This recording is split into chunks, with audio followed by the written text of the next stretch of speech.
আসেন আপনাদের একটা জিনিস দেখাই। বাংলাদেশের বর্তমান সিচুয়েশনে সেই 5ই আগস্টের পর এদেশের কোনো বাপ মা নাই। মানে কি যে একটা অবস্থা চলতেছে। এই যে যে সরকার করছে, এটা কিন্তু আগের সরকার, শেখ হাসিনার সরকার। এটা প্রশংসা করতে হবে যে এই দক্ষিণ অঞ্চলের জন্য আপনি যে কি করে দিয়ে গেছে, এটা এখন রক্ষণাবেক্ষণ করবে কে?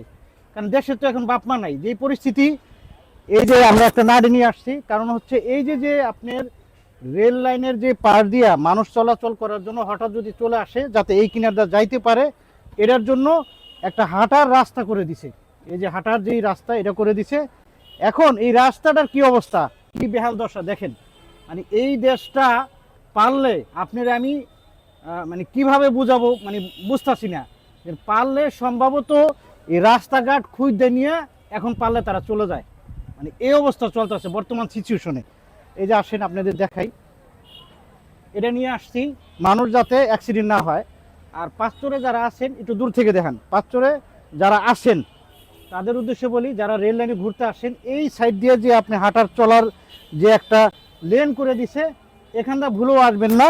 কারণ আপনার একটা স্ল্যাব, এই যে যে একটা খাঁচি আছে, এই খাঁচি কিন্তু এই যে যে নাট, আমি একটু দেখান নিচের দিকে, এই যে যে নাট, এই নাট খুলে নিয়ে, নাট খুললে এই খাঁচি উড়ে নিয়ে গেছে গা। মানে খাঁচি এটা চুরি করে নিয়ে গেছে, সরকারি জিনিস। মানে সে কখনো চিন্তা করে নাই যে এখানটা মানুষ হাঁটা চলা করবে, এটা সরকারি জিনিস, এটা কেন নিব, কিন্তু এটা নিয়ে গেছে খুললা। এই যে অবস্থা দেখেন। মানে এই দেশে আপনি ভালো করবেন কেমনে? আমরা চাচ্ছি যে এই দেশটা আপনি এখানটা রাস্তা সমস্যা, আপনার সমর্থ আছে একটু করে দেন।